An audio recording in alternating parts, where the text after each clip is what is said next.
हरिते सनक सनातन वर्णित चरिते सनक सनातन वर्णित चरिते राधे जय जय माधव दयिते गोकुल तरुणी मंडल महिते गोकुल तरुणी मंडल महिते राधे जय जय माधव दयिते राधे जय जय माधव दयिते हरे कृष्णा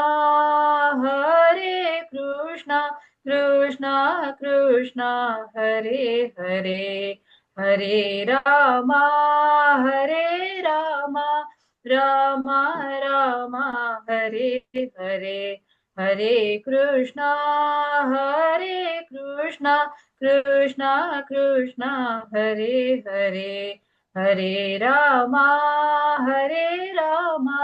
रामा रामा हरे हरे। श्री श्री राधा गोविंद की जय। निताय गौर प्रेमानंद हरि हरि बोल। जगत गुरु श्री कृपाल की जय। हरे बहुत कृष्णा माता सुंदर जी। माता जी। हरे कृष्णा प्रभु जी, सादर प्रणाम। बहुत सुंदर हरे अंजलि माता जी। प्रणाम। बहुत सुंदर हरे माता जी। कृष्णा, सादर हरे प्रणाम कृष्णा सभी प्रभु जी। भक्तों हरे को। कृष्णा हरे प्रभु जी, कृष्णा। प्रणाम। सभी हरे को कृष्णा हरे कृष्णा प्रभु जी, सादर प्रणाम। हरे हरे कृष्णा कृष्णा प्रभु जी, सादर प्रणाम, दंडवत प्रणाम। हरे कृष्णा हरे कृष्णा हरे कृष्णा प्रभु जी, सादर प्रणाम। हरे कृष्णा। ठीक है, आज सभी का स्वागत है लेवल 4 में। और आज हम स्टार्ट करने जा रहे हैं आज उपदेशामृत से क्वेश्चन आंसर और पीपीटी। मंगलाचरण करते हैं, उसके बाद स्टार्ट करेंगे। आप म्यूट कर लें, किसका है?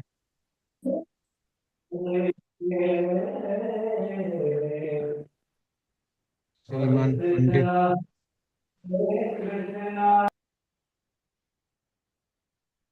ओम अज्ञानतिमिरादस्य ज्ञानजनशलाकया चक्षुरुन्मिलितं येन तस्मै श्रीगुरुवे नमः। श्रीचैतन्यमनोभीष्टं स्थापितं येन भूतले स्वयं रूपकदा मह्यं ददाति स्वपदान्तिकम्। वन्दे अहं श्रीगुरो श्रीयुष्पदकमलं श्रीगुरुवैष्णवांश श्रीरूपं सागरजातं सैगुरुलतावितात्तचं सा सजीवम् साद्वैतं सावधूतं परिजनसहितं कृष्णचैतन्यदेवं श्रीराधाकृष्णपादान् सैगुरुलता श्रीविशाखानन्दवासि। हे कृष्ण करुणा सिंधु दीनबंधु जगतपते गोपेश गोपिका कांत राधा कांत नमस्तते तप्त कांचन गौरांगी राधे वृंदावनेश्वरी वैष्णवास्तुति देवी प्रेमामि हरिप्रिये वाञ्छा कल्पतरुभ्यश्च कृपा सिन्धुभ्यः विचापतितनां पापनेभ्यो वैष्णवेभ्यो नमो नमः। श्री कृष्ण चैतन्य प्रभु नित्यानंद श्री अद्वैत गदाधर श्री वासादि गौर भक्तवृंद। हरे कृष्ण कृष्ण कृष्ण हरे हरे हरे राम राम राम हरे हरे। नमः ओम विश्वपदाय कृष्णपृष्ठाय भूतले श्रीमते भक्ति वेदांत स्वामी नामने। नमस्ते सरस्वती देवी गौरवाणी पिचारणे निर्विशेष शून्यवादी पाश्चात्य देश तारिणे। वृंदाय तुलसी देवी आय प्रियाय केशव कृष्ण भक्ति प्रदे देवी सत्यवते नमो नमः। हरे कृष्ण कृष्ण कृष्ण हरे हरे हरे राम राम हरे हरे। ठीक है, पुनः स्वागत है और आप स्टार्ट कर सकते हैं। माता जी, कौन सा ग्रुप जी करेगा प्रभु पहले? जी, धन्यवाद प्रभु जी। प्रभु जी, आज हमारी ग्रुप डी और ई का प्रेजेंटेशन है। तो ग्रुप डी प्लीज, सभी ने हैंड रेस किए हैं। और स्क्रीन शेयरिंग अमरेंद्र प्रभु जी आप करेंगे? कौन करेगा? माता जी, मैं ग्रुप ई से हूँ। जी, कौन करेगा? नहीं, ग्रुप ई का तो मैं करूंगा। तो आपने हैंड रेस किया है ना, ग्रुप डी को हैंड रेस करना है। जी जी माता मैं जी, हमारे हैंड रेज है माता जी। हरे कृष्णा जी, माता आप करेंगे। ईश्वरी कमला देवी दासी को बना दीजिए प्रभु जी को होस्ट। माता जी, प्रियंका माता जी करेंगी हमारे ग्रुप से पीपीटी शेयर। प्रियंका मस्कारा। उनका, हाँ हाँ, जी। उनका माता जी, ठीक है। हाँ, कर दिया, बना दिया।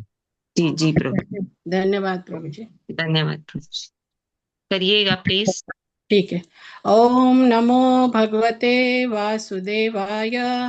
ओम नमो भगवते वासुदेवाय। माता ओम जी को भी नमो स्क्रीन शेयरिंग होने भगवते दीजिए थोड़ा। वासुदेवाय। जी। हरे कृष्णा हाँ, प्रभु जी, सादर प्रणाम। सभी भक्तों के चरणों में सादर प्रणाम। प्रभु जी, जी आज हमारे ग्रुप डी की 26वीं प्रस्तुति के लिए हम आपकी आज्ञा चाहते हैं प्रभु जी। यस माता जी। हरे कृष्णा प्रभु जी। तो आज हमारे ग्रुप डी को में 7 सदस्य हैं और उनको 14 प्रश्न प्राप्त हुए हैं। NOD भक्ति रसामृत सिंधु और NOI उपदेशामृत बुक से। तो हमारे ग्रुप में जो 7 सदस्य हैं उनसे हुई किसी भी प्रकार की त्रुटि के लिए क्षमा प्रार्थी हैं प्रभु जी, आपके मार्गदर्शन की आशा करते हैं। तो पहला प्रश्न मनीषा माता जी का आ रहा है। मनीषा माता जी। हरे कृष्णा प्रभु जी, हरे कृष्णा सभी भक्तों को सादर प्रणाम। ओम नमो भगवते वासुदेवाय, ओम नमो भगवते वासुदेवाय, ओम नमो भगवते वासुदेवाय। मेरा प्रश्न भक्ति रसामृत सिंधु से स्पष्ट करे कि रूप गोस्वामी ने भाव भक्ति के चरण में वास्तव में एक भक्त के 9 लक्षण क्यों दिए हैं। इसका उत्तर इस प्रकार है। रूप गोस्वामी ने भक्ति रसामृत सिंधु में भाव भक्ति के 9 लक्षण इसलिए दिए हैं ताकि भक्त यह जान सके कि वह शुद्ध भक्ति के पथ पर कितनी प्रगति कर चुका है। ये लक्षण शांति, मान शून्यता, आशा बंधन आदि भक्त के आंतरिक और बाह्य व्यवहार में कृष्ण प्रेम के प्रकटीकरण को दर्शाते हैं, जिससे उसे अपनी आध्यात्मिकता में आगे बढ़ने की प्रेरणा मिलती है। ये लक्षण भक्तों को अपनी आध्यात्मिक उन्नति का मूल्यांकन करने का पैमाना देते हैं। भक्त भौतिकता से आध्यात्मिक जगत की ओर कैसे प्रगति कर रहा है, वैसे ही लक्षण प्रेम बढ़ाता है। ये लक्षण उत्तम भक्ति को स्पष्ट करते हैं और भक्त को दिशा प्रदान करते हैं, जहाँ समस्त भौतिक इच्छाएं समाप्त हो जाती हैं। भगवान के प्रति प्रेम भावना नहीं बल्कि व्यवहार में स्पष्ट होता है। ये सब लक्षण के माध्यम से भक्त को अपनी आंतरिक स्थिति जानने और शुद्ध प्रेम की ओर आगे बढ़ने के लिए एक व्यवहारिक मार्गदर्शन प्रदान किया गया है। मेरा दूसरा प्रश्न उपदेशामृत से कृष्ण भावना अमृत आंदोलन किसकी देखरेख में संचालित होता है। इसका उत्तर कृष्ण भावना अमृत आंदोलन वह आध्यात्मिक अभियान है जिसका लक्ष्य मनुष्य की चेतना को इंद्रिय केंद्रित जीवन से उठाकर भगवान कृष्ण केंद्रित जीवन में स्थापित करना, अर्थात मैं देह नहीं कृष्ण का दास हूँ। इस अनुभूति में जीवन जीना, हर कर्म, वाणी और चिंतन को कृष्ण सेवक बनाना कृष्ण भावना अमृत आंदोलन का दार्शनिक आधार है। विशेषतः उपदेशामृत की भूमिका में यह सिद्धांत स्पष्ट है कि यह आंदोलन रूपानुग परंपरा में संचालित होता है। कृष्ण भावना अमृत आंदोलन रूप गोस्वामी की शिक्षाओं, मर्यादा और रस सिद्धांत के अधीन चलता है। कृष्ण भावना अमृत आंदोलन चैतन्य महाप्रभु द्वारा संचालित गौड़ीय वैष्णव परंपरा के अंतर्गत शुरू हुआ है। इस आंदोलन में कोई मत या संप्रदाय नहीं बल्कि शास्त्र आधारित जीवन पद्धति है जो श्रील रूप गोस्वामी के निर्देशन में चैतन्य महाप्रभु के मिशन को आगे बढ़ाती है। आधुनिक युग में इसे विश्वव्यापी रूप में ऐसी भक्ति वेदांत श्रील प्रभुपाद ने फैलाया है। हरे कृष्ण प्रभु जी, मेरे उत्तरों की प्रस्तुति यहीं समाप्त होती है। मुझसे हुई त्रुटि के लिए मैं क्षमा चाहती हूँ और भविष्य में मार्गदर्शन की कामना करती हूँ।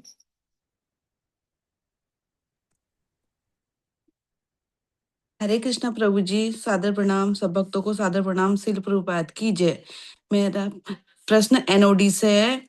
उन 2 तरीकों की व्याख्या करें जिनसे जीवन के परमानंद चरण में उत्थान संभव है और भक्ति रसामृत सिंधु के अध्याय 17 से इस संबंध में शिल प्रभुपाद के कथनों के महत्व पर चर्चा करें। मैं इसका उत्तर इस प्रकार देना चाहूंगी कि जीवन में परमानंद चरण में ऊपर उठना 2 प्रकार से संभव है। फर्स्ट, शुद्ध भक्तों का निरंतर सानिध्य। सेकंड, कृष्ण की कृपा। भाव दशा का उत्थान सामान्य तौर पर शुद्ध भक्तों की संगति से होता है। मनुष्य को भक्तों की संगति में दृढ़ता पूर्वक भक्ति करनी चाहिए जिससे भाव दशा तक पहुंचना निश्चित हो सके। शुद्ध भक्तों की संगति से ही भगवान की परम शक्ति का अनुभव हो सकता है, जबकि कृष्ण की कृपा का उदाहरण विरल है। विशेष परिस्थिति में कृष्ण की विशेष कृपा होती है। भगवान की कृपा के लिए हमें हाथ पर हाथ रखकर नहीं बैठना चाहिए, नियमित रूप से कार्य करना चाहिए। जैसे 4 नियमों का पालन नियमित रूप से करना चाहिए, मनुष्यों को निष्ठापूर्वक भक्ति के विधि विधानों का संपन्न करना चाहिए और साथ में कृष्ण की कृपा की आशा रखना चाहिए। मेरा दूसरा क्वेश्चन NOI से है। गोस्वामी को परिभाषित कीजिए। गो का अर्थ है इंद्रिया, स्वामी का अर्थ है मालिक। गो स्वामी का अर्थ है जिसने अपनी सारी इंद्रियों को जीत लिया है, वह अपनी इंद्रियों के वश में नहीं है, इंद्रिया उनके वश में है, वह गोस्वामी कहलाता है। हमारे वैष्णव परंपरा में 6 गोस्वामी, रूप, सनातन, भट्ट रघुनाथ, श्री जीव, गोपाल भट्ट, दास रघुनाथ। जब चैतन्य महाप्रभु ने वैष्णव समाज की आधारशिला रखी तब इन 6 गोस्वामी की अहम भूमिका थी। महाप्रभु ने उन गोस्वामी को आदेश दिया कि वृंदावन जाओ और वहां की लीला स्थली का पता लगाओ। आज जो हम लोग वृंदावन देख रहे हैं वो वो गोस्वामी की ही देन है। उन्होंने स्वयं सेवा की और दूसरों को सेवा करना सिखाया। इसी के साथ मैं अपनी वाणी को विराम देती हूँ और मुझसे हुई त्रुटि के लिए मैं क्षमा प्रार्थी हूँ और भविष्य में मार्गदर्शन की आशा करती हूँ। श्रील प्रभुपाद की जय। हरे कृष्णा प्रभु जी, सादर प्रणाम। हरे कृष्णा। श्रील प्रभुपाद की जय। उपस्थित सभी वैष्णवों को मेरा सादर प्रणाम। प्रभु जी को मेरा सादर प्रणाम। मेरा प्रश्न एनओडी से है। समझाएं कि आशाबंध क्या है। इसका उत्तर मैं इस प्रकार से देना चाहूंगी। यह दृढ़ विश्वास है कि भगवान की कृपा अवश्य होगी। संस्कृत भाषा में आशाबंध कहलाता है। इस संस्कृत शब्द का अर्थ है यह सोचते रहना कि चूंकि मैं भक्ति के सामान्य नियमों का यथाशक्ति पालन कर रहा हूँ, अतएव मुझे पूर्ण विश्वास है कि मैं भगवत धाम को प्राप्त करूंगा। भाव यह है कि आशाबंध शीर्षक के अंतर्गत मनुष्य को घोर निराशा में भी यह आशा बनाए रखना चाहिए कि वह किसी न किसी तरह भगवान के चरण कमलों तक पहुंच जाएगा। अब मेरा दूसरा प्रश्न एनओआई से है। श्रील प्रभुपाद ने एनओआई की तुलना भगवान चैतन्य द्वारा रचित 8 श्लोकों से की है। मैं इसका उत्तर इस प्रकार से देना चाहूंगी। भगवान चैतन्य महाप्रभु के शिक्षा अष्टकम 8 श्लोक की तुलना प्रेम रूपी अमृत से करते हुए कहा है कि ये श्लोक जीव को कृष्ण प्रेम का अनुभव कराते हैं और जीव को भगवान के साथ एकाकार कर देते हैं। ठीक वैसे ही जैसे अमृत पान करने से देह अमर हो जाती है, उसी तरह इन श्लोकों के माध्यम से जीव भक्ति रस में डूबकर शाश्वत आनंद प्राप्त करता है। अब मैं अपनी वाणी को यहीं पे विराम देती हूँ। मेरी वाणी में कोई त्रुटि हुई तो मैं क्षमा प्राप्ति चाहती हूँ। उपस्थित सभी वैष्णवों को मेरा सादर प्रणाम। श्रील प्रभुपाद की जय। हरे कृष्णा। सभी भक्तों को हरे कृष्णा। प्रभु जी सादर चरण वंदन, दंडवत प्रणाम, श्री जय। मेरा पहला प्रश्न एनओडी से इस प्रकार से है। छाया आसक्ति रत आभास से वास्तविक भाव की ओर कैसे बढ़ सकते हैं? इसका उत्तर इस प्रकार से देना चाहूंगी।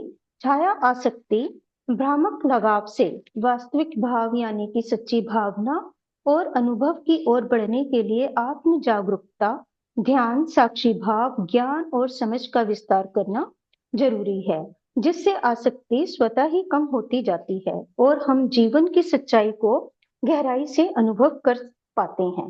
वास्तविक भाव की ओर बढ़ने का अर्थ है भ्रम से निकलकर यथार्थ को जीना, जहां हम केवल एक देखने वाले होते हैं जो जीवन के हर अनुभव को गहराई से महसूस करता है लेकिन उससे बंधता नहीं है। मेरा दूसरा क्वेश्चन एनओआई से इस प्रकार से है। कृष्ण भावनामृत में हमारी उन्नति किस पर निर्भर करती है? इसका उत्तर इस प्रकार से देना चाहूंगी। कृष्ण भावनामृत में हमारी उन्नति मुख्य रूप से कृष्ण पर चेतना केंद्रित करने, साधना, भक्ति योग, जप, हरे कृष्ण कृष्ण कृष्ण हरे हरे, हरे राम राम राम हरे हरे, शास्त्र अध्ययन, श्रीमद् भागवत गीता तथा भागवतम जैसे शास्त्रों को पढ़ने से आता है। कीर्तन के माध्यम से, गुरु के निर्देशों का पालन करने से और सकाम कर्मों से बचकर शुद्ध भक्ति विकसित करने पर निर्भर करता है, जिससे अंततः सभी भौतिक इच्छाओं को छोड़कर आनंद प्राप्त करते हैं। अब मैं अपने प्रश्न के उत्तर की प्रस्तुति को यहीं विराम देती हूँ। अपनी त्रुटियों के लिए क्षमा प्रार्थी हूँ तथा आपके मार्गदर्शन की अभिलाषी हूँ। हरे कृष्णा। सादर प्रणाम सभी को। हरे कृष्णा प्रभु जी, सादर प्रणाम प्रभु जी। सभी भक्तों के चरणों में सादर प्रणाम। मेरा पहला प्रश्न भक्ति रसामृत सिंधु एनओडी से है। श्रद्धा से प्रेम तक के 9 चरणों को संस्कृत या अंग्रेजी में सूचीबद्ध करें। तो पहला श्रद्धा है। श्रद्धा के साथ, श्रद्धा होने पर ही जीव जो है भजन क्रिया कर पाता है, जो कि दूसरा स्टेज है भक्ति का 9 चरणों में से। तीसरा है चरण साधु संग। जब भजन क्रिया होती है तो साधु का संग प्राप्त होता है जीव को। फिर अनर्थ निवृत्ति होती हैं, जो चौथा चरण है। 5वां चरण है निष्ठा। जीव की जो है निष्ठा दृढ़ हो जाती है, जो श्रद्धा है वो दृढ़ हो जाती है, कोमल श्रद्धा दृढ़ता को प्राप्त करती है। फिर छठा है रुचि, उसको उसी में रुचि प्राप्त होने लगती है भक्ति में। और फिर है आसक्ति। आसक्ति के बाद 8वीं आसक्ति 7वां चरण है और 8वां जो है भाव और प्रेम। तो इस तरीके से ये 9 चरण है प्रभु जी। मेरा दूसरा प्रश्न एनओआई से मुझे प्राप्त हुआ है, उपदेशामृत से। प्रस्तावना में उल्लेखित श्रीला रूप गोस्वामी की अन्य 3 पुस्तकों की सूची बनाएं। तो श्रीला रूप गोस्वामी की पहली पुस्तक भक्ति रसामृत सिंधु है, जिसको बोला जाता है कि वो हमारे भक्ति में एक लॉ बुक की तरह है। उसमें सिखाया गया है, डूज एंड डोंट्स सिखाए गए हैं भक्त को। और दूसरा विदग्ध माधव और तीसरा ललित माधव है, जिसमें भगवान की अद्वितीय और अप्रतिम लीलाओं का वर्णन है इन बुक्स में। हरे कृष्णा प्रभु जी, इसी के साथ मैं अपने प्रश्नों की प्रस्तुति को समाप्त करती हूँ। मेरे द्वारा हुई किसी भी त्रुटि के लिए क्षमा प्रार्थी हूँ और आपके मार्गदर्शन की आशा करती हूँ। हरे कृष्णा, सादर प्रणाम। सुभद्रा माता जी। हरे कृष्णा, हरे कृष्णा, दंडवत प्रणाम सभी को। मेरा पहला प्रश्न भक्ति रसामृत सिंधु एनओडी से है। वे कौन से 3 तरीके हैं जिनसे विशेष दया दी जाती है, जिसके परिणाम स्वरूप उन्मादी भावनाओं का आकस्मिक विकास होता है? आंसर है, कभी कभी भक्त में अचानक अत्यंत उन्नत भावनाएं प्रकट हो जाती हैं। ये साधारण साधना से नहीं बल्कि विशेष दया से होता है। विशेष दया के 3 तरीके हैं। पहला, श्री कृष्ण की प्रत्यक्ष दया से। जब भगवान श्री कृष्ण स्वयं अत्यंत प्रसन्न होकर भक्त पर कृपा करते हैं, तब भक्त में अचानक उन्मादी भाव, रोना, कांपना, भावावेश प्रकट हो सकते हैं। दूसरा, शुद्ध भक्त की दया से। जब कोई शुद्ध भक्त अपनी कृपा किसी साधक पर करता है, उस कृपा से भक्त में उच्च कोटि की आध्यात्मिक अनुभूतियां प्रकट हो जाती हैं। तीसरा, श्री कृष्ण और शुद्ध भक्त दोनों की संयुक्त दया से। यह सबसे दुर्लभ स्थिति है। जब गुरु और कृष्ण दोनों संतुष्ट होते हैं, तब भक्त में अत्यंत तीव्र और आकस्मिक उन्नति दिखाई देती है। निष्कर्ष, ऐसी उन्नत अवस्थाएं ना तो नकल से आती हैं, ना ही केवल प्रयास से, ये केवल कृपा से ही प्राप्त होती हैं। मेरा दूसरा प्रश्न एनओआई उपदेशामृत से है। सभी आध्यात्मिक मामलों में किसी का पहला कर्तव्य क्या है? सभी आध्यात्मिक मामलों में पहला कर्तव्य मन और इंद्रियों को वश में करना, आत्म संयम। श्रील प्रभुपाद की जी उपदेशामृत के पहले ही श्लोक में बताते हैं कि जब तक व्यक्ति 6 वेगों उत्साह को नियंत्रित नहीं करता, तब तक वह आध्यात्मिक जीवन में प्रगति नहीं कर सकता। ये 6 वेग हैं: बिना सोचे बोलना, वाणी का वेग; दूसरा मन का वेग; तीसरा क्रोध का वेग; चौथा जीभ का वेग; पांचवा पेट का वेग; छठा जनेंद्रिय का वेग। प्रभुपाद जी कहते हैं, जो व्यक्ति इन वेगों को नियंत्रित कर लेता है, वही संसार में शिष्य बनाने के योग्य होता है और वही वास्तविक आध्यात्मिक जीवन में प्रवेश करता है। निष्कर्ष, पहला, आध्यात्मिक जीवन की शुरुआत आत्म संयम से होती है। बिना इंद्रिय संयम निग्रह के ना भक्ति टिकती है, ना ज्ञान, ना वैराग्य। तीसरा, यही कारण है प्रभुपाद जी इसे पहला कर्तव्य बताते हैं। इसी के साथ मैं अपनी वाणी को यही विराम देती हूँ। हरे कृष्ण। किसी भी त्रुटि के लिए क्षमा मांगती हूँ। आगे मार्गदर्शन की अभिलाषी। हरे कृष्ण। हरे कृष्णा प्रभु जी, दंडवत प्रणाम। सभी भक्तों को मेरा सादर प्रणाम। मेरा आज का पहला प्रश्न एनओडी से है, जो इस प्रकार है: प्रेमा भक्ति के मुख्य प्रकार कौन से हैं? प्रेमा भक्ति का मुख्य प्रकार शांता शांति, दास सेवा भाव, सख्य मित्रता, वात्सल्य, मातृत्व, पितृत्व और माधुर्य प्रिय और प्रेमिका का भाव है, जिसे माधुर्य भाव प्रेम भक्ति की पराकाष्ठा है। जैसे वृंदावन की गोपियां जो भगवान से एकाकार होने की अवस्था है, जहाँ मैं और तू का भेद मिट जाता है, जो कि 9 अंगों श्रवण कीर्तन स्मरण पाद सेवनम इत्यादि से विकसित होकर प्रेम में परिणत होती है। प्रेमा भक्ति के मुख्य प्रकार है शांता शांत भाव, भगवान के प्रति शांत और तटस्थ प्रेम, जैसे ध्रुव और अम्बरीश का प्रेम था। दूसरा है दास्य सेवक भाव, भगवान को स्वामी और स्वयं को सेवक माना, जैसे हनुमान का राम के प्रति प्रेम था। सख्य भाव और मित्र भाव, भगवान को मित्र मानना, और अर्जुन का इसका उदाहरण है अर्जुन का कृष्ण के साथ प्रेम था। चौथा है वात्सल्य स्नेह भाव, माता पिता जैसा प्रेम, जैसे यशोदा का कृष्ण के प्रति प्रेम यहाँ मैं और मेरा का भाव होता है। पांचवा है माधुर्य प्रिय भाव, कांत भाव, प्रियतम का भाव, जो कि प्रेम की पराकाष्ठा है, जिसमें भक्त भगवान से पूरी तरह एकाकार हो जाता है, जैसे गोपियों का कृष्ण से प्रेम है। इसी के साथ ये मेरा पहला प्रश्न का उत्तर समाप्त होता है। और मेरा दूसरा प्रश्न वो है एनवाईएस है कि भक्ति मार्ग के 6 लक्षण क्या है? श्री सनातन गोस्वामी के द्वारा रचित उपदेशामृत के तीसरे श्लोक के अनुसार शुद्ध भक्ति भक्ति मार्ग के 6 लक्षण या साधन है जो उत्साह बढ़ाते हैं। पहला है उत्साह, दूसरा है निश्चय, तीसरा है धैर्य, चौथा है तत्परता भक्ति के अनुकूल कर्म करना, पांचवा है सत्संग भक्तों का साथ रहना, छठा है त्याग अनुकूल आचरण अपनाना। ये गुण भक्त को प्रेम भक्ति की ओर ले जाते हैं। तो लगता भक्ति की में सेवा के लिए उत्साही रहना चाहिए। भक्त हमेशा भगवान की सेवा के लिए हमेशा उत्साही रहना चाहिए। दूसरा होता है निश्चय, जो होता है कि यह विश्वास की कृष्ण भावनामृत से सफलता अवश्य मिलेगी, यह भक्त को निश्चित होना चाहिए। और तीसरा धैर्य रखना चाहिए, भक्ति मार्ग में बाधाओं के बावजूद धैर्य बनाए रखना चाहिए। चौथा है तत्परता, भक्ति के अनुकूल सिद्धांतों जैसे कीर्तन स्मरण पाद सेवनम बंधन इत्यादि का पालन करना चाहिए, जिससे धीरे धीरे भक्ति में उन्नति होती है और वह प्रेमा भक्ति तक जाता है। छठा है सत्संग, शुद्ध भक्तों के संग रहना और आध्यात्मिक चर्चा करना ताकि हमारा आध्यात्मिक उन्नति हो सके। छठा है त्याग, अनुकूल आचरण करना, भक्ति के प्रतिकूल बाधा वस्तु और अभद्र आदतों को छोड़ना चाहिए, इसके त्याग करना चाहिए। इसी के साथ हमारे ग्रुप की आज की प्रस्तुति यही समाप्त होती है और हमारे ग्रुप की किसी सदस्य अगर कोई त्रुटि हो तो उसके लिए हम क्षमा प्रार्थी हैं। और इसी के साथ मैं अपने शब्दों को यही रोकता हूँ। वांछा कल्पतरुभ्यस्य कृपा सिंधुभ्येव च पतितानां पावनेभ्यो वैष्णवेभ्यो नमो नमः। हरे कृष्ण प्रभु। हरे कृष्णा। सभी को बहुत बहुत धन्यवाद। और बहुत अच्छी टाइमिंग है कि आपने 20 मिनट में खत्म कर दिया। मतलब each devotee only spend 3 minutes. Presentation बहुत अच्छा है, क्योंकि हमें ज्ञान तो बहुत होता है, लेकिन ज्ञान जो है ना, जो प्रैक्टिकल ज्ञान है अगर वो है तो ठीक है, थ्योरेटिकल ज्ञान है वो विज्ञान में कन्वर्ट नहीं होता है। हमें बस भक्ति का हमें पता चलना चाहिए कि हमें क्या करना है। हमें मेन चीज है, हमें प्योर भक्ति चाहिए। और ये बहुत अच्छी बुक्स हैं जो आप पढ़ रहे हैं अभी, इसमें प्रैक्टिकल एक्सपीरियंस ही बताया गया है, जिसमें कि उपदेशामृत है, भक्त रसामृत सिंधु है और ईशोपनिषद है। ये जो बुकें हैं इनमें प्रैक्टिकल हमें कैसे क्या करना है, 64 अंग जैसे बताए गए हैं वो, उसमें हमें कैसे क्या करना है।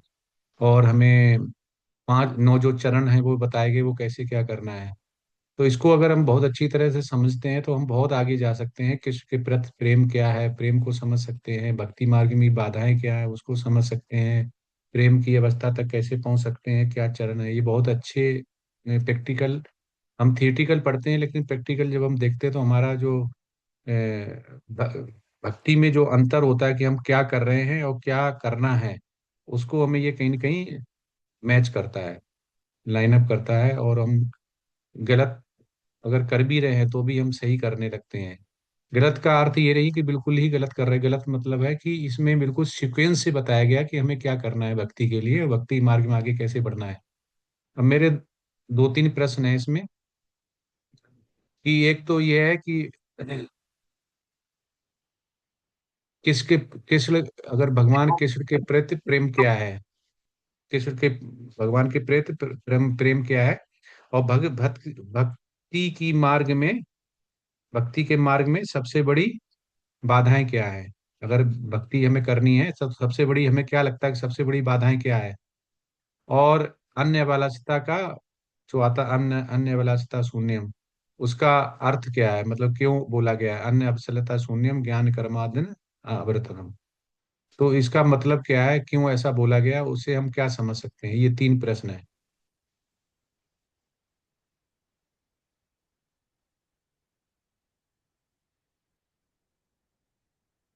हरे कृष्णा प्रभु जी। जो तीसरा यस प्रश्न है उसका उत्तर इस प्रकार देना चाहती हूँ प्रभु जी, आज्ञा हो तो आपकी। Yes yes. तो प्रभु जी, अन्य अभिलाषिता शून्यम ज्ञान कर्माध्यनाव्रतम, और किसी भी चीज की अभिलाषा के बिना केवल भगवान के ही चरण का आश्रय लेकर भक्ति करना, इसका ये आश्रय है। और ना कोई ज्ञान कांड ना कर्म कांड, मतलब उसमें कुछ भी मिश्रित ना हो। तो अन्य अभिलाषिता शून्यम ज्ञान कर्माध्यनाव्रतम अनुकूल येन कृष्णानुशीलनम भक्तिरुत्तमा। तो इस प्रकार की भक्ति उत्तम बताई गई है। और दूसरा प्रश्न था प्रभु जी, एक बार प्रभु जी प्लीज बता दीजिए दूसरा प्रश्न। कृष्ण के प्रति प्रेम क्या है। कृष्ण के प्रति प्रेम, प्रभु जी उस गुरु की आज्ञा का पालन करना दृढ़ता से कृष्ण के प्रति प्रेम है, क्योंकि गुरु जो है डायरेक्ट भगवान के प्रतिनिधि हैं, और हम गुरु को प्रसन्न कर लेते हैं तो वो उनका सानिध्य पा लेते हैं, आश्रय पा लेते हैं, तो वही भगवान श्री कृष्ण का जो है प्रेम की प्राप्ति है। और पहला प्रश्न प्रभु जी एक बारी और अब एक के प्रश्न है, मार्ग में हरे सबसे कृष्ण हरे बड़ी बाधाएं। कृष्ण यस प्रभु यस जी, माता इसका जी। आंसर मैं देने की कोशिश करती हूँ। माता जी, बीच में सॉरी इंटरप्ट किया आपको। भक्ति के मार्ग की जो भक्ति के मार्ग में जो बाधाएं हैं वो संसारिक मोह, और इसके अलावा हमारा अहंकार, काम, क्रोध, लोभ, मोह, मद और एकाग्रता की कमी है। और कई बार हम लोगों के बहकावे में आ जाते हैं, जो कि भक्ति के मार्ग की सबसे बड़ी बाधा है। मतलब कि हम भक्ति तो करना चाह रहे होते हैं, लेकिन हम बहुत सारे लोगों के इन्फ्लुएंस में आ जाते हैं, और ये मतलब कई लोग कहते हैं क्या तुम अभी से ही जब देखो पूजा पाठ ही करते रहते हो, माला जप कर रहे हो। इस तरह की जो बातें है ना, उससे काफी लोग मतलब लोग बरगला देते हैं, मिसगाइड करते हैं हमें। तो मेरे को लगता है कि सबसे बड़ी जो प्रॉब्लम है भक्ति के मार्ग की, वो यही है कि हम लोगों के बहकावे में आ जाते हैं और अपने दृढ़ संकल्प से हट जाते हैं। शायद प्रभु जी, और मेरे को और समझ नहीं आता। हरे कृष्णा प्रभु जी, सादर प्रणाम प्रभु जी। उपदेशामृत से श्रील रूप गोस्वामी बता रहे हैं अत्याहार प्रायश्च प्रजल्प नियम आग्रह। तो ये सभी जो है 6 प्रकार की बाधाएं बताई हैं कि जो है धन का अधिक संचय, या कि भोजन का, या कि और इस तरह से किसी भी चीज का अत्याहार करना, ये एक बाधा है। और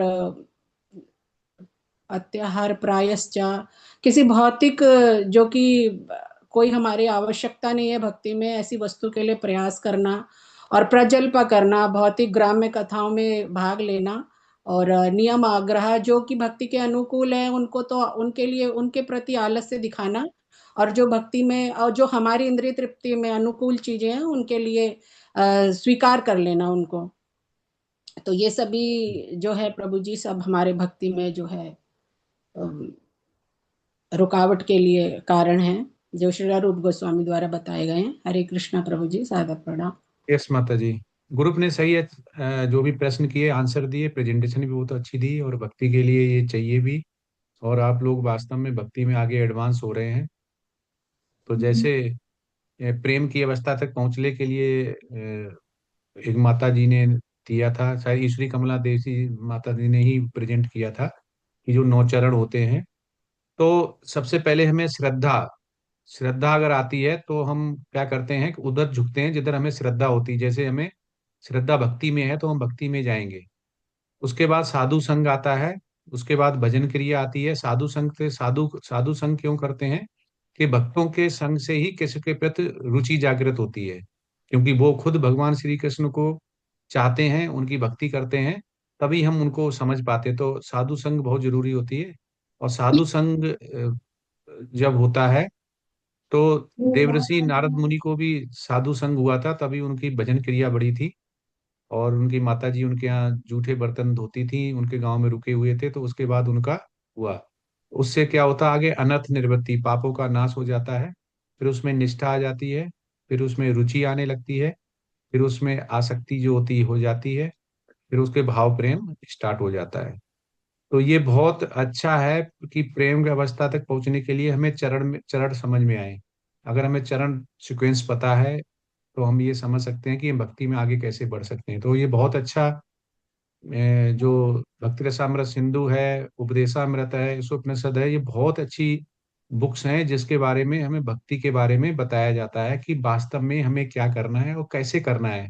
कहीं हम कर रहे हैं वो सही है या गलत है, क्या हमें मंदिर में जाके करना, क्या 64 अंग हैं, क्या 9 चरण हैं, क्या श्रद्धा आनी चाहिए, कैसे भक्ति होगी, निर्वृत्ति कैसे होगी, पापों का नाश कैसे होगा, बाधाएं क्या क्या है, वो बाधाएं कैसे हटेंगी, अन्यवलसता शून्यम मतलब क्या क्या कहना चाहते हैं, उसे हमें क्या करना है। तो अगर हम ये सारा कुछ अगर देखते हैं तो यही होता है कि सारा ही हमें भक्ति के लिए बताया गया है। ठीक है, हरे कृष्णा। अब अगली प्रेजेंटेशन लेते हैं ग्रुप ई की। बहुत अच्छी प्रेजेंटेशन, बहुत अच्छे क्वेश्चन के आंसर दिए हरे हैं। कृष्णा। धन्यवाद प्रभु जी, कोटि कोटि धन्यवाद प्रभु जी। हरे कृष्ण। किसको बनाना है? हरे कृष्णा प्रभु जी, ग्रुप ई का प्रेजेंटेशन है और ग्रुप ई से अमरेंद्र कुमार। अमरेंद्र कुमार प्रभु जी करेंगे। तो पता कर सकते हैं कि फॉर्मर बना डोनेशन के दिए। लिए, तो अभी समझ नहीं आता कि वो उससे रिलेटेड है, तो ठीक है थोड़ा बहुत कुछ किया जाए। प्रभु जी पीपीटी शेयर कीजिए। जी माता जी।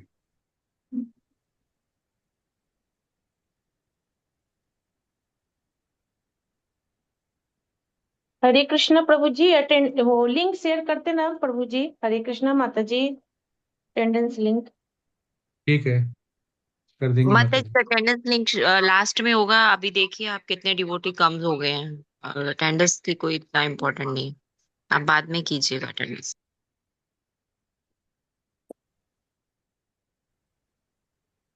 हरे कृष्णा प्रभु जी, दंडवत प्रणाम। हरे कृष्णा। सभी प्रभु जी और माता जी को हमारे ग्रुप ई के सभी भक्तों के द्वारा दंडवत प्रणाम और हरे कृष्णा। प्रभु जी, एल फॉर ग्रुप ई के सभी 8 भक्त प्रेजेंटेशन 26 को प्रस्तुत करने के लिए तैयार हैं। आपकी अनुमति है प्रभु जी? यस यस प्रभु जी। धन्यवाद प्रभु जी। हरे कृष्णा। हम सभी ग्रुप ई के भक्त श्री रूप गोस्वामी रचित उपदेशामृत के प्रश्नोत्तरी को प्रस्तुत करने जा रहे हैं। उपदेशामृत का अर्थ होता है वैसा उपदेश यानी शिक्षा जिसको पालन करने से व्यक्ति का जीवन अमृत के समान हो जाता है। उपदेशामृत बहुत छोटी सी बुक है, लेकिन महत्व इतना है कि श्रील प्रभुपाद जी कहते हैं, हालांकि यह बुक नए और पुराने भक्तों के लिए है, लेकिन अगर कोई भौतिकतावादी मनुष्य भी इसके पहले श्लोक को अपने जीवन में उतार ले तो वह अपने जीवन की ऊंचाइयों को प्राप्त कर लेगा। जिस प्रकार चैतन्य महाप्रभु ने अपनी संपूर्ण शिक्षाओं का सार शिक्षा अष्टकम में दे दी है, उसी प्रकार गौड़िया वैष्णव संप्रदाय के प्रमुख आचार्य श्री रूप गोस्वामी जी ने कृष्ण भक्ति के विज्ञान को वैदिक साधना भक्ति से लेकर प्रेमा भक्ति तक के संपूर्ण विषय को 11 श्लोकों में प्रस्तुत किया है, जिसे श्री रूप भक्ति विनोद ठाकुर ने वैष्णव गीत में पिरो दिया है। क्षय बेगे दोमी क्षय दोषे सोधी क्षय गुण देहो दासे क्षय सत्य संगे देव ये आमारे बोसे संगेर आछे ओहे वैष्णव ठाकुर दया रस सागर ये दास करुणा कोरी। इसी के साथ मैं अपने ग्रुप के श्रीमान पंडित प्रभु जी को आमंत्रित करता हूं कि वे प्रथम राउंड के प्रेजेंटेशन को प्रस्तुत करने के लिए आगे आए। श्रीमान पंडित प्रभु जी, हरे कृष्णा। बहुत बहुत धन्यवाद औदरांग गौरांग प्रभु। ओम नमः भगवते वासुदेवाय, ओम नमः भगवते वासुदेवाय, ओम नमः भगवते वासुदेवाय। मैं सभी माता जी सभी प्रभु जी को हाथ जोड़कर क्रमबद्ध सादर प्रणाम करता हूं और मेरा पहला असाइनमेंट उपदेशामृत से है। क्वेश्चन नंबर 1, भगवान चैतन्य का मिशन क्या है और हम उनके मिशन में उनकी मदद कैसे कर सकते हैं। तो श्री चैतन्य महाप्रभु का प्रादुर्भाव मानव समाज को कृष्ण विज्ञान का वरदान देने के लिए हुआ है। भगवान श्री कृष्ण के समस्त कार्यकलापों में सबसे उत्कृष्ट हैं मानव समाज में प्रचार प्रसार, नाम संकीर्तन, कृष्ण प्रसाद और भगवत गीता का वितरण करके। दूसरा है कृष्ण विज्ञान का वरदान। कृष्ण महामंत्र गोलोक वृंदावन से आया हुआ है। जीवेरे स्वरूप है कृष्ण नित्य दास। तीसरा है माधुर प्रेम लीलाएं। सारे जीव स्वभाव से आनंदमय हैं और वो आनंद की खोज में हर वस्तुओं में आनंद की खोज करते हैं। अनुगमन, हे भगवान आपका नाम अकेला ही जीवों को सब प्रकार से मंगल करने वाला है। पांचवा है षड गोस्वामी के पूर्ववर्ती आचार्यों के चरण चिन्हों पे चलना और उनका अनुसरण करना। सातवां शिक्षाष्टकम का पालन करना। एकमात्र ही श्री कृष्ण के अतिरिक्त मेरे कोई प्राणनाथ नहीं है। पृथ्वी याते यत नगर ग्राम सर्वत प्रचार है बे मोर नाम। हरे कृष्णा प्रभु जी, मैं अपने वाणी को यहीं पे विराम देता हूँ। मेरे स्तुतियों में क्षमा प्राप्त हूँ। मैं दीनदयाल प्रभु जी को आमंत्रित करता हूँ आके अपनी प्रस्तुति को आगे बढ़ाएं। धन्यवाद प्रभु जी। सभी को हरे कृष्ण दंडवत प्रणाम। प्रभु जी, मेरा प्रश्न है, श्री उपदेशामृत के उद्देश्य की व्याख्या करें। श्री रूप गोस्वामी कृत श्री उपदेशामृत का उद्देश्य बहुत स्पष्ट, व्यवहारिक और भक्तिमय है। श्री उपदेशामृत का मुख्य उद्देश्य मिश्रित भक्ति से ऊपर उठकर शुद्ध कृष्ण भक्ति तक ले जाना है। यह ग्रंथ बताता है कि भक्ति कैसे प्रारंभ करे, भक्ति कैसे बढ़े और भक्ति कैसे प्रेम तक पहुंचे। भक्ति का आधार आत्मा संयम है।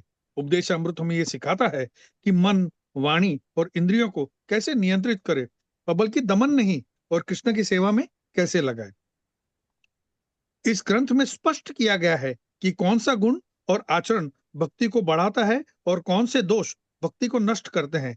जैसे उत्साह, धैर्य, नियम पालन भक्ति में वृद्धि लाते हैं, तो दूसरी तरफ अत्याहार, प्रजल्प, नियमाग्रह भक्ति को नाश करते हैं।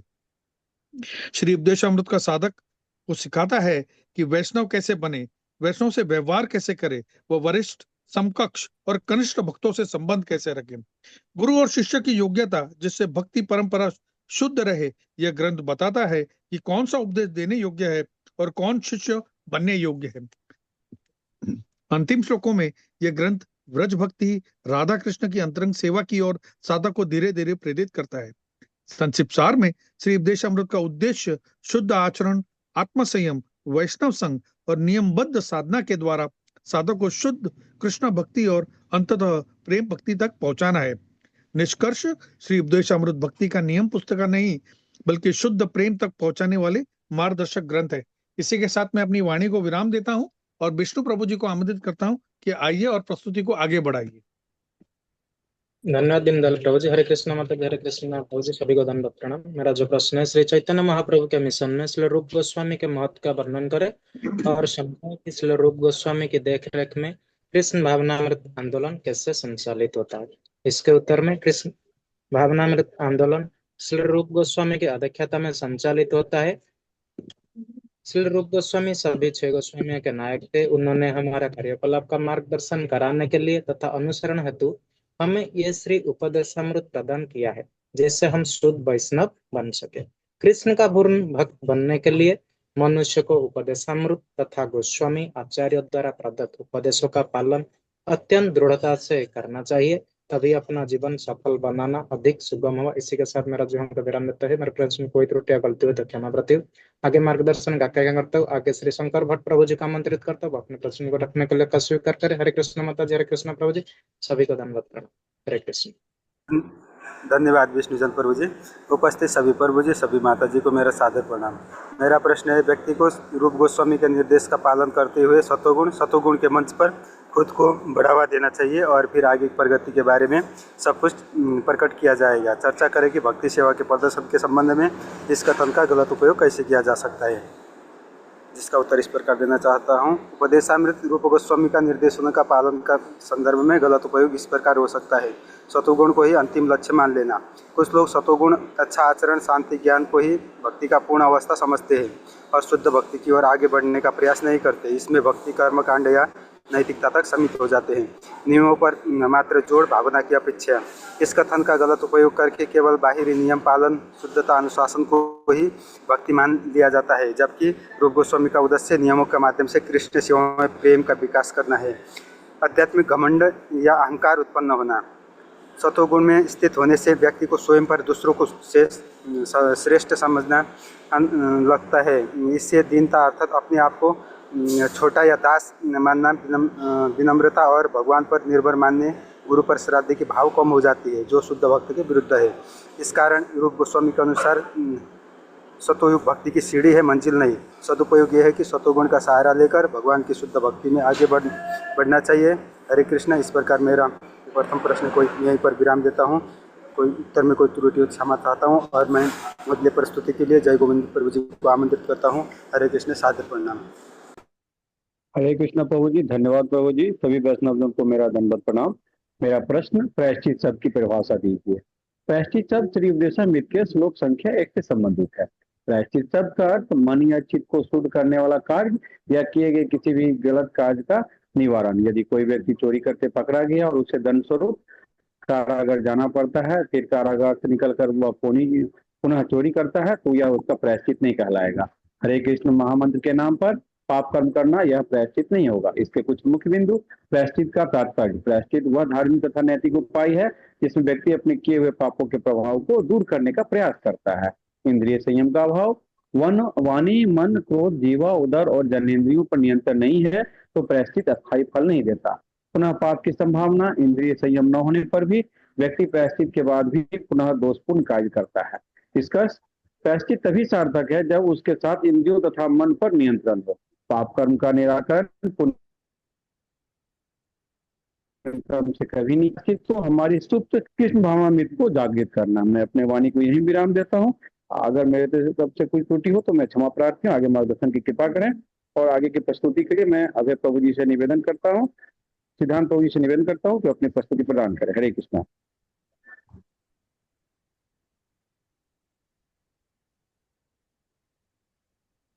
हरे कृष्णा प्रभु जी। मैं सभी माता जी हरे सभी कृष्णा। प्रभु जी को हरे कृष्णा। हरे कृष्णा प्रभु जी। हरे कृष्णा माता जी प्रणाम। मेरा प्रश्न है श्री उपदेशामृत से सुखदेव गोस्वामी द्वारा सुझाए गए शुद्धिकरण के किन दो तरीकों को परीक्षित महाराज ने खारिज कर दिया। इसमें जो पहला है वो है कि सुखदेव गोस्वामी ने पहला यह सुझाया था कि परिश्चित यानी अटोनमेंट। जब सुखदेव गोस्वामी ने कर्मकांडीय परिश्चित जैसे उपवास करना, दान या कठिन तपस्या का सुझाव दिया तो परीक्षित महाराज ने इसे तुलना करते हुए हाथी के स्नान यानी कुंजर शौच से इसकी तुलना की। उन्होंने तर्क दिया कि जैसे हाथी नदी में नहाने के तुरंत बाद अपने शरीर पर फिर वैसे ही धूल डाल लेता है, जैसे एक व्यक्ति परिचित करने के बाद दोबारा से वही पाप पूर्ण कार्य करता है। उन्होंने दूसरा उपदेश दिया कि तपस्या और ज्ञान कि जब सुखदेव गोस्वामी ने ज्ञान का मार्ग और तपस्या के बारे में बताया, हालांकि परीक्षित महाराज ने पिछले विकल्प से बेहतर माना, लेकिन उन्होंने इसे तब तक अपूर्ण समझा जब तक कि भक्ति का समावेश ना हो। जब तक व्यक्ति भक्ति ना करे तथा जब तक उसकी इंद्रियां संयमित ना हो तब तक उसकी इंद्रियों को पाप दबाए रखते हैं। इंद्रियों को दबाने से पाप की जड़ पूरी तरह नष्ट नहीं होती। अतः अंत में सुखदेव गोस्वामी ने केवल भक्ति का उपदेश दिया, यानी जब एक व्यक्ति पूर्ण भक्ति करता है, भगवान की भक्ति करता है, उसके पुनः सारे किए गए पाप स्वतः नष्ट हो जाते हैं तथा आगे भक्ति कार्यकलापों के कारण वो आगे भी पाप नहीं करता। हरे कृष्णा प्रभु जी। हरे कृष्णा माता जी। दोनों प्रणाम। अगर मेरे प्रेजेंटेशन में कोई त्रुटि हो तो क्षमा कीजिए। अब मैं आगे के प्रेजेंटेशन के लिए प्रभु जी को आमंत्रित करता हूँ। हरे कृष्णा। धन्यवाद सिद्धांत प्रभु जी। हरे कृष्णा प्रभु जी, माता जी दंडवत प्रणाम। मेरे से किया गया प्रश्न श्रील भागवत में सिद्धांत सरस्वती का उपदेशामृत भाष्य, जिसका उत्तर मैं इस प्रकार देना चाहता हूँ। श्रील भा का पूरा नाम श्रील भक्ति सिद्धांत सरस्वती ठाकुर जी हैं, अर्थात परमहंस परिव्राजक श्री भक्ति सिद्धांत सरस्वती गोस्वामी प्रभुपाद जी। वे गौड़ीय मठ के संस्थापक है। उनके द्वारा उपदेशामृत पर किया गया भाष्य अनुति कहलाता है। यह भाष्य श्री रूप गोस्वामी द्वारा रचित उपदेशामृत पर मूल सिद्धांत की व्याख्या प्रस्तुत करता है। इन्हीं शब्दों के साथ प्रेजेंटेशन हुई त्रुटि के लिए क्षमा मांगता हूँ तथा आगे के प्रेजेंटेशन के लिए अवतार गौरांग प्रभु जी को आमंत्रित करता हूँ तथा आपसे मार्गदर्शन की अपेक्षा करता हूँ। हरे कृष्णा प्रभु जी, माता जी दंडवत प्रणाम। धन्यवाद अभय प्रभु जी। हरे कृष्णा प्रभु जी, माता जी सभी को मेरा दंडवत प्रणाम। मेरा आज का प्रश्न उपदेशामृत के प्रश्न संख्या 4 है। प्रश्न है BSST अर्थात भक्ति सिद्धांत सरस्वती ठाकुर की अनुवर्ती में उल्लेखित 3 प्रकार के आग्रह क्या हैं जो हमारी भौतिक पहचान पैदा करते हैं। उत्तर इस प्रकार से है। श्रील भक्ति सिद्धांत सरस्वती ठाकुर ने उपदेशामृत के अनुवर्ती में लिखा है कि हमारे देहात्म बुद्धि से 3 प्रकार के वेग या आग्रह उत्पन्न होते हैं जो हमारी भौतिक पहचान बनाते हैं। पहला बोलने का वेग, दूसरा मन का वेग, तीसरा शरीर का वेग। मनुष्य जब तक इन 3 वेगों के अधीन रहता है तब तक उसका जीवन नारकीय और दुखों से भरा रहता है। इसीलिए साधकों को मन तथा इंद्रियों के वेग को वश में करने पर बल दिया गया है। चैतन्य चरितामृत में एक श्लोक आता है, जीवार लाल से ये इति उति धाय सिस्नोदर परायण कृष्ण नाही पाए, कृष्ण नाही पाए। अर्थात जो व्यक्ति अपनी जीवा और इंद्रियों की तृप्ति में लगा रहता है वह कृष्ण को कभी नहीं पा सकता। उसकी आध्यात्मिक प्रगति संभव ही नहीं है। कृष्ण तो तभी प्राप्त होंगे जब व्यक्ति इन 2 उपदेशों का पालन करेगा। अनुकूलस्य संकल्प, प्रतिकूलस्य वर्जितः। अर्थात हर वो बात जो भगवान की भक्ति के लिए अनुकूल है उसे स्वीकार करना और जो प्रतिकूल है उसे त्याग देना। निष्कर्ष, जीवा, उदर और उपस्थ ये तीनों एक ही सीधी रेखा में स्थित है और इन तीनों पर कंट्रोल सिर्फ जीवा को कृष्ण का अर्पित प्रसाद और हरे कृष्ण महामंत्र का जप तथा संकीर्तन के द्वारा किया जाता है। ऐसा करने से व्यक्ति धीरे धीरे भगवान की भक्ति में अग्रसर हो जाता है। इसी के साथ प्रथम राउंड के प्रेजेंटेशन का कार्य पूरा हुआ। अब मैं दूसरे राउंड के प्रेजेंटेशन के लिए श्रीमान पंडित प्रभु जी को आमंत्रित करता हूँ। श्रीमान पंडित प्रभु जी, हरे कृष्णा। बहुत बहुत धन्यवाद अधुरांगराव प्रभु। मेरा उपदेशामृत से क्वेश्चन नंबर 2, शील प्रभुपाद प्रायश्चित पर चर्चा करके अपना तात्पर्य क्यों शुरू करते हैं। तो पहला है, कम बुद्धिमान वह देखकर विश्वास करता है और निंदा चुगली में व्यस्त रहता है। दूसरा है, अधिक बुद्धिमान वह सुनकर पालन करने लगता है, अपने समाज परिवार में देखता है। तीसरा है, निपट मूर्ख धूर्त सुनकर देखकर अनुभव किया गया पर भी वह विश्वास नहीं करता है और बोलता है आज करे सो कल करो, कल करे सो परसों, जल्दी जल्दी क्या करना है, जीना है कई बरसों। और चौथा है, हाथी स्नान, हम मुक्ति नहीं जानते इसलिए एक शरीर से दूसरे शरीर में धारण करते हैं, जैसे हाथी जलाशय में नहाती और बाहर आके अपने सूरों से गंदा कर लेता अपना शरीर। पांचवा है, भगवान का नाम रूप गुण लीला महिमा सौंदर्य पर चर्चा करके हम भगवान के धाम जा सकते हैं और भक्तों का कृपा पा सकते हैं। हरे कृष्णा प्रभु जी, मैं अपनी वाणी को यहीं विराम देता हूँ। मेरे कुछ त्रुटि में क्षमा प्राप्ति हो। मैं दीनदयाल प्रभु जी को आमंत्रित करता हूँ आके अपनी प्रस्तुति को आगे बढ़ाएं।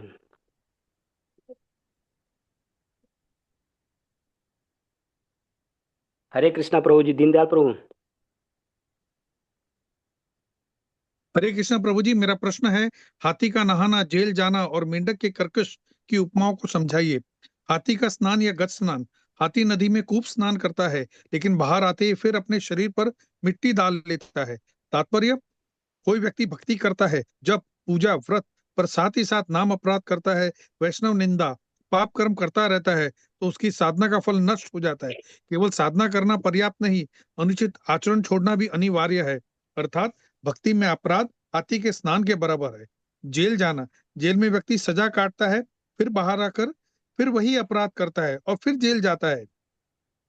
तात्पर्य, व्यक्ति जानता है कि पाप का फल दुख है, फिर भी सोचता है नाम जाप कर लूंगा पाप कट जाएगा।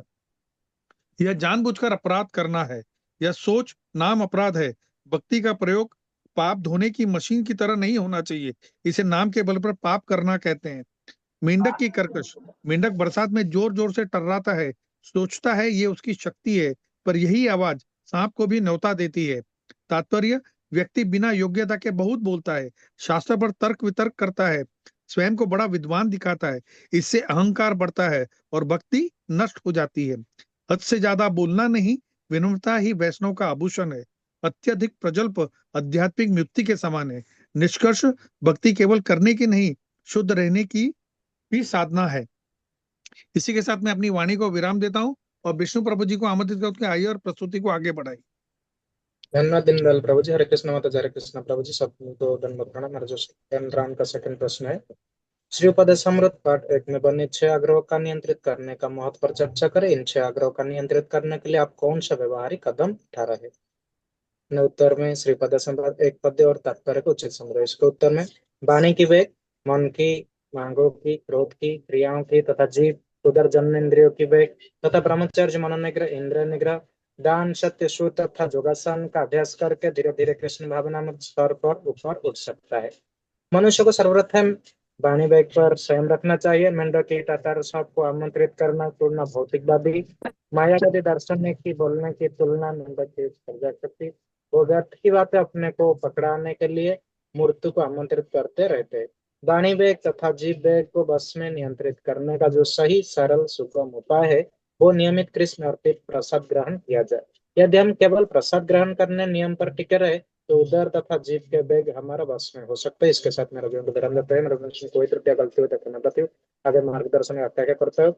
आगे श्री शंकर भक्त प्रभु जी को आमंत्रित करते हुए अपने प्रश्न को रखने के लिए प्रस्तुत करते। धन्यवाद विष्णुजन प्रभु जी। मेरा प्रश्न है, भगवान की 3 प्राथमिक ऊर्जा की सूची बनाए, भगवान की 3 प्राथमिक शक्तियाँ की सूची बनाए। उत्तर इस प्रकार है, भगवान की 3 प्राथमिक ऊर्जा या प्राथमिक शक्तियाँ अंतरंग थी, जिसे आध्यात्मिक शक्तियाँ स्वरूप शक्ति भी कहते हैं। यह भगवान की आंतरिक शक्ति है जिसके उनका धाम, नाम, रूप, लीला और शुद्ध भक्त प्रकट होते हैं। यह भक्ति शुद्ध, शाश्वत और आनंदमयी होती है। बाहिरंगा शक्ति, भौतिक शक्ति या माया शक्ति। बाहिरंगा शक्ति से भौतिक जगत बना है, ये जीव ये भगवान से विमुख है और भौतिक जगत के बद्ध अवस्था में आता है और उसे तीनों गुण सतो रजो और तमो गुण से बांधती है। और तटस्था शक्ति जिसे जीव शक्ति भी कहते हैं, जीव भगवान की सीमांत शक्ति है, ये बहुत छोटा है और इच्छे के अनुसार अंतरंगा या बाहिरंगा शक्ति को प्रभाव में आ सकता है, अर्थात दोनों के बीच की स्थिति है। इसीलिए जीव चाहे तो भगवान की शरण लेकर भक्ति में स्थित हो सकता है और चाहे तो माया के प्रभाव से बच सकता है। तसर्थ भगवान एक है, लेकिन उनका ये तीन शक्तियाँ सृष्टि, जीव और आध्यात्मिक जगत को संचालित करती है। हरे कृष्ण प्रभु जी, हरे कृष्ण माता जी। इस प्रकार मेरा उत्तर को यहीं पर समाप्त करते हुए, कुछ गलती है तो क्षमा प्रार्थी हूँ और मार्गदर्शन की अपेक्षा करता हूँ। अगले प्रस्तुति के लिए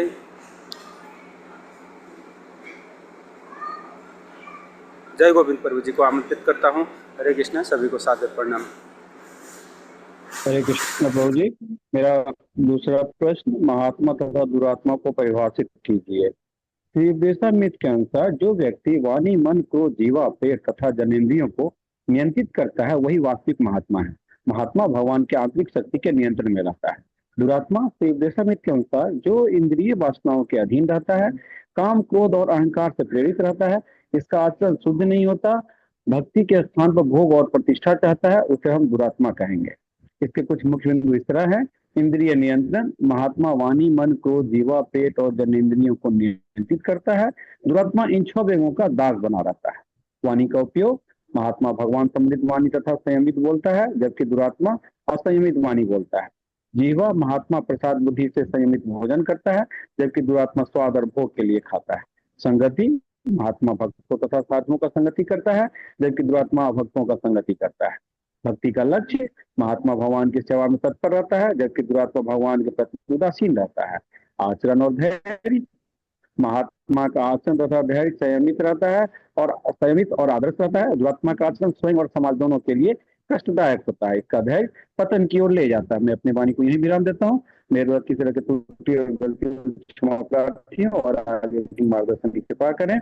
आगे की प्रस्तुति के लिए मैं श्री सिद्धांत प्रभु से निवेदन करता हूँ कि अपनी प्रस्तुति प्रदान करें। हरे कृष्ण। प्रभु जी सॉरी, प्रभु जी तो औदर्य ग्रंथ दास को बना दीजिए प्रेजेंटेशन में। प्रभु जी औदर्य ग्रंथ दास को बना दीजिए। ठीक है।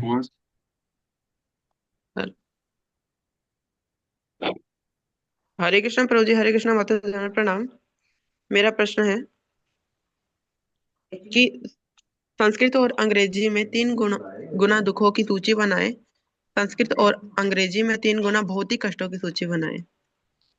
वास्तविक में भागवतम और भगवत गीता के अनुसार भौतिक संसार में रहने वाले जीव को 3 प्रकार के ताप यानी त्रिताप दुखों का सामना करना पड़ता है। इनका वर्णन इस प्रकार है। पहला, आध्यात्मिक ताप, यानी वो दुख जो स्वयं से प्रकट होते हैं, जैसे शारीरिक कष्ट, बुढ़ापा, बीमारियां या फिर अन्य कुछ भी। मानसिक कष्ट, चिंता, क्रोध, ईर्ष्या तथा यह स्वयं को कष्ट देने वाले ताप होते हैं, इसलिए इसे आध्यात्मिक ताप बोला जाता है। दूसरा, अधिबौधिक ताप, यानी ये ताप वो होते हैं जो अन्य जीवित प्राणियों के माध्यम से हमें प्राप्त होते हैं, जैसे शत्रुओं का हमला, परिवार में कलह या चोरी, कुछ भी जीव जंतुओं द्वारा मच्छरों का काटना, सांप का या बिच्छू का डंक लग जाना, ये सब अधिबौधिक ताप होते हैं। तीसरा, अधिदैविक ताप, ये वह कष्ट होते हैं जो हमारे जो देवी देवता होते हैं, डेमिगॉड, उनके द्वारा हमें दिए जाते हैं, यानी इसे प्रकृति की शक्तियों या उच्चतर दैवी शक्तियों के द्वारा दिए गए ताप भी कह सकते हैं। इन पर मनुष्य का कोई भी वश नहीं चलता, जैसे भूकंप आ जाना, बाढ़ आ जाना, अचानक से अकाल पड़ जाना, सुनामी या सूखा पड़ जाना, कुछ भी, अत्यधिक गर्मी पड़ना, बहुत ज्यादा ठंड पड़ना, ये सब वह ताप होते हैं जिन्हें हम कंट्रोल नहीं कर पाते। यह ताप होते हैं अधिदैविक ताप।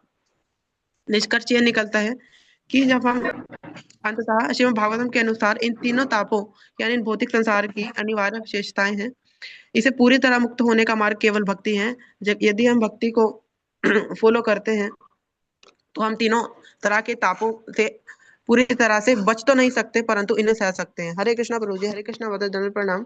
अगर मेरे प्रेजेंटेशन में कोई त्रुटि हो तो क्षमा कीजिएगा। मैं आगे की प्रेजेंटेशन के लिए प्रभु जी को आमंत्रित करता हूँ। हरे कृष्णा। धन्यवाद सिद्धांत प्रभु जी। हरे कृष्णा प्रभु जी, माता जी दंडवत प्रणाम। मुझसे उपदेशामृत से किए गए अन्य प्रश्न श्रील प्रभुपाद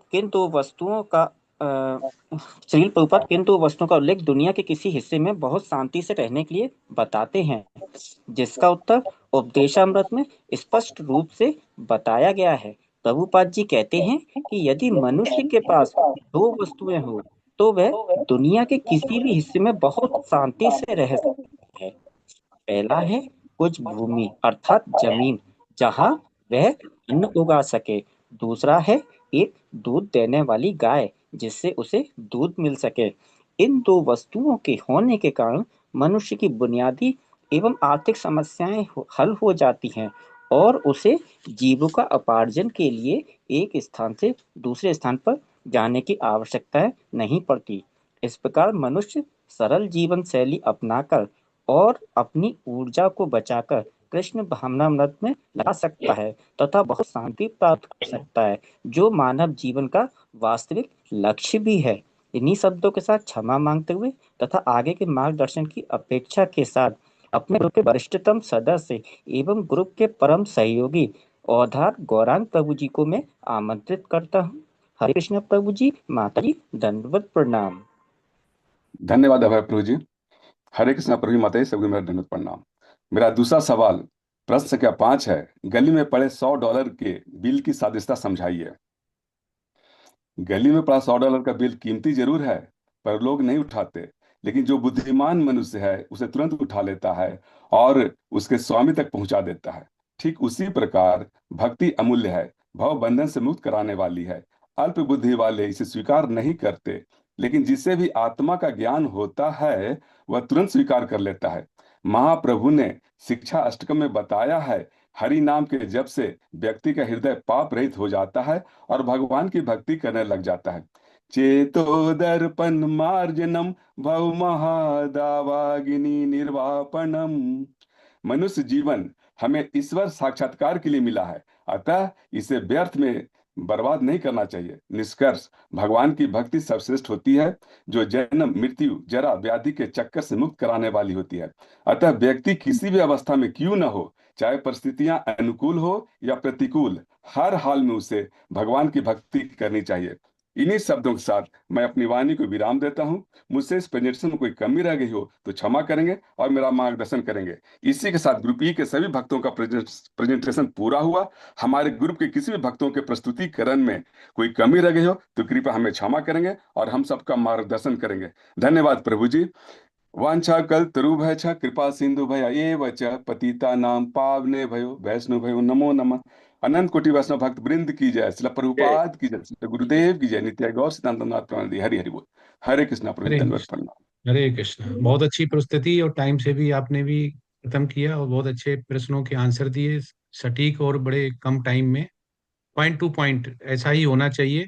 अभी आप लोग इसमें काफी निपुणता में आ गए हैं कि कैसे पॉइंट टू पॉइंट आंसर देना है क्वेश्चन का, क्योंकि ये थीमेटिक बेस है। तो जैसे एनएनडी प्रभु जी ने गुरु महाराज को वो करने के लिए एक वीडियो बनाई है, उसमें लेवल 4 का महत्व बहुत ज्यादा समझाया गया, क्योंकि ये यूनिक है। ये कहीं भी किसी भी इस्कॉन टेम्पल में अभी तक स्टार्ट नहीं हुआ है। थीमेटिक बेस, थीमेटिक बेस मतलब क्वेश्चन आंसर के बेस पे पीपीटी को प्रेजेंट करना और क्वेश्चन आंसर करना।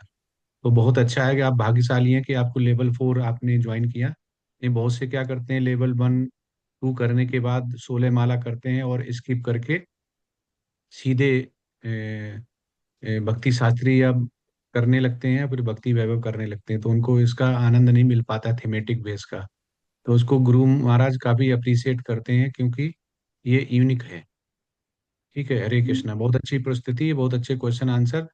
इसमें दो तीन जो मुझे समझ में आते हैं, आपको समझने के लिए प्रश्न है कि पहला ये है कि एक भक्त या साधक को अपनी जो इंद्रियां होती हैं वो उनको कैसे नियंत्रित करना चाहिए, और वो इंद्रियां कौन सी हैं, और भक्ति में उन्नति के लिए कौन से गतिविधियां, या बोल सकते हैं कि भक्ति के साधन सहायक हैं जो कि उनको आगे बढ़ा सकते हैं, और वो कितने हैं, और वो कौन सी सहायक हैं जो उनको आगे बढ़ा सकते हैं।